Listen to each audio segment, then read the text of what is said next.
I had a privilege to visit a rural home deep in the rural areas of Mashonaland West, and what I experienced there was amazing, and it's something that is relatable to anyone who would want to invest back in the rural areas, who would want to do projects in the rural areas. I always tell people that when you are doing pig farming, goat farming, and chicken farming, those are lucrative investment for small scale farmers. So what I saw in Magunje, deep down in the rural areas of Mashonaland West, was amazing. Most of the people here, they're doing these projects. Keeping this for meat, it's good. For meat, this is good. And as you can see behind me, this is a shop. The most interesting thing about this whole thing is that the owner of this shop is in the diaspora. His name is Garikai Masamba. And it's really interesting that someone who is in the diaspora is actually doing business back in Zimbabwe. I have decided to invest in Zimbabwe because we feel that it is the right time to start a business in Zimbabwe at the moment. I think the environment is now conducive for most people that are interested. At the same time, creating employment. That's amazing. That is why I am here. So Mr. Garikai owns this shop, and I'm also going to his farm. And I met someone who watches my video. He came to me and said, I know you from somewhere. How are you, bro? I'm very well. How are you, bro? I am okay. How's Magunje? Magunje is very fine. It's very fine. It's very, very fine. Although we're experiencing difficulties due to El Nino. Yeah. Because this is a farming. You're a farmer? Town. Yeah. Us? I'm an upcoming farmer. Oh, upcoming farmer. That's why you watch my videos. Yeah, exactly. It's amazing. That's why I follow your content. So the drought is really affecting farmers? Extremely. Because we usually farm tobacco. Oh, okay. And this year we're experiencing a lot of difficulties in selling the tobacco because most of the business here depend on tobacco farmers. Oh. So without tobacco farmers, business is down. Like literally so far that business has been going down. So you're saying that Magunje is a farming town, which means farming in general is the backbone of Magunje. It's the backbone of Magunje. If you go anywhere around here, most people, they're farmers. In Magunje. Yeah, in Magunje. So you guys have it for yourself. What's your name, bro? My name is Opmo Manyoboro. Opmo. Yes. I'm happy to meet you, bro. And my people are actually going to watch you. One day I'll visit your farm. Oh, exactly, I'll invite you. Definitely when things start going, I'll definitely invite you and then you can come. So the owner of these projects, the person is in the diaspora, is doing goat farming, is doing pig farming, as you can see behind me. It's really interesting. He's also into chicken, roadrunner. What I'm saying is that if you are to do fawn farming, it has to be someone you trust. It has to be a relative or someone who is close to you, someone whom you trust. Anyone can start this at your rural place. Everyone has got a background. You can start from where you come from, and that is your rural place. And here we are, bit by bit you grow. These guys, they started with 3 pigs, 3 only. And right now, they're sitting on 13 pigs.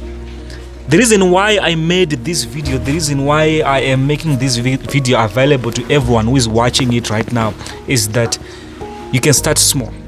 You can start with what you have. As you can see, there is a young man who's actually heading the cattle and the goats. He's surprised, like, who's this guy?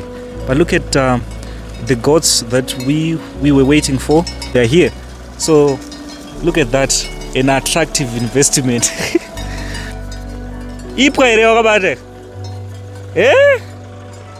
Thanks.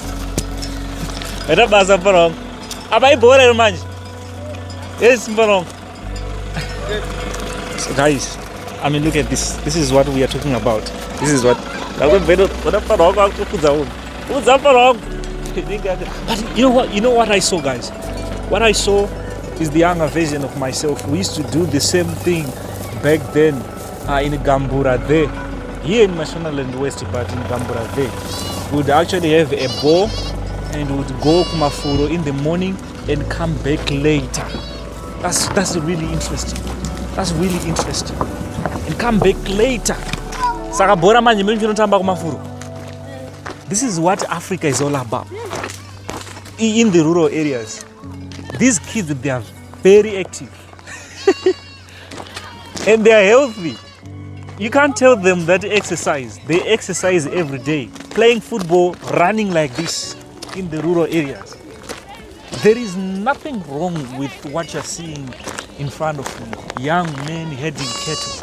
So guys, I want to show you how we call chickens, to be around you. This is how you do it. You say keep, and it's not keep.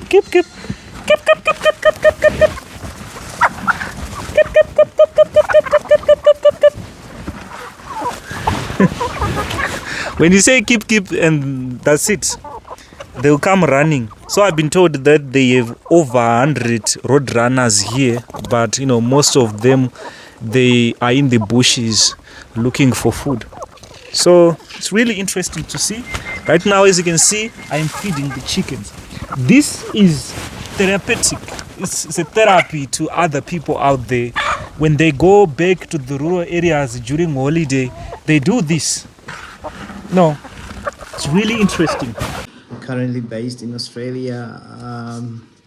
Been here for the last 15 years. Previously been in England. One of the first questions that I have here is why did I decide to invest in Zimbabwe, and also why did we decide to open a shop? We have decided to invest in Zimbabwe because we feel that it is the right time to start a business in Zimbabwe at the moment. I think the environment is now conducive for most people that are interested. So we have opened a wholesaling business as well as retail hardware, including farming, looking after animals as well, like goats, boer goats, got chickens as well as pigs. So Zimbabwe is actually ripe for now to start something. And I think at the moment we feel that we've made the right decision. The projects in Zimbabwe are profitable. Yes, I would say they are, because we started just before the elections last year, when we bought some boer goats from Namibia as well as some local goats.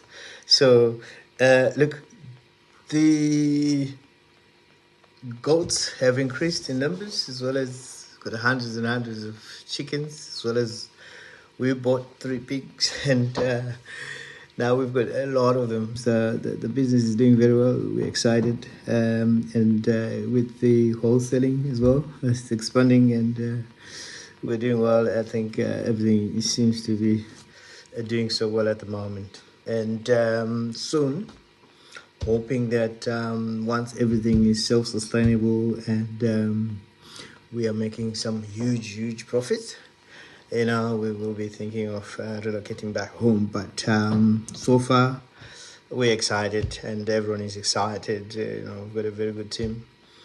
Everything is working well for us at the moment. So yeah, we will. We've made some plans around those areas. Now, another question is that what's the plan with the rural home?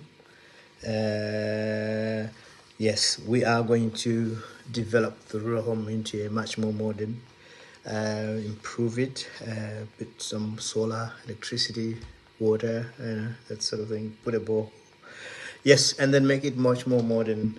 I mean, we've got more properties actually in the cities as well. So when we're in the rural areas, we should be able to be able to spend some time. So it's all work in progress. I think everything is working very well at the moment, and yeah, we'll improve obviously our rural home to make it much more modern. And what do you think that the people in the rural areas should do to improve themselves? Yes, they need to be involved as well in the projects. They should be able to also have similar projects like looking after the animals as well,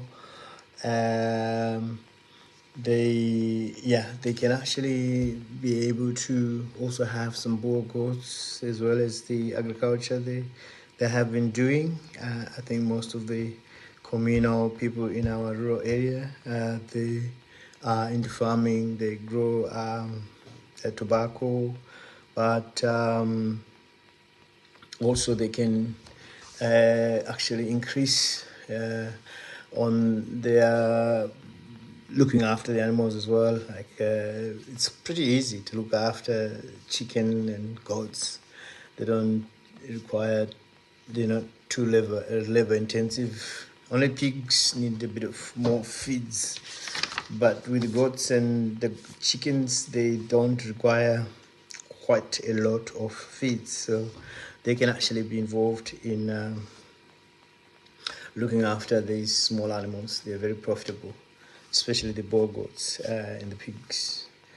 And says that am I not afraid about controlling the business on the phone, especially the shops and look, I think it's an opportunity. I have been training our staff on how to manage the business itself on a day-to-day, so I actually help them to take care of the stocks, as well as being able to order the things that are required in the business. So it's work in progress. I have identified people that are much more smarter, in terms of aptitude. They're easier to understand what is required and then teach them the principles of running a business. So looks like it's working so far, and everything is going on well. I think I get feedback on a daily basis on what's happening, like the daily sales. I get those figures from different people as well. So among themselves, there's a kind of a self-monitoring process. I want to tell you something. To be given an opportunity to visit someone's rural place, I mean, that privilege is an amazing privilege, and I'm so grateful to Mr. Masamba, Mr. Garikai Masamba. Thank you so much for this opportunity. I wanted this so bad to use this as an example to anyone who would be watching my videos, that you can even start small. And I'm actually going to keep on saying that goat, pig farming and chicken farming, those are attractive investments for small scale farmers.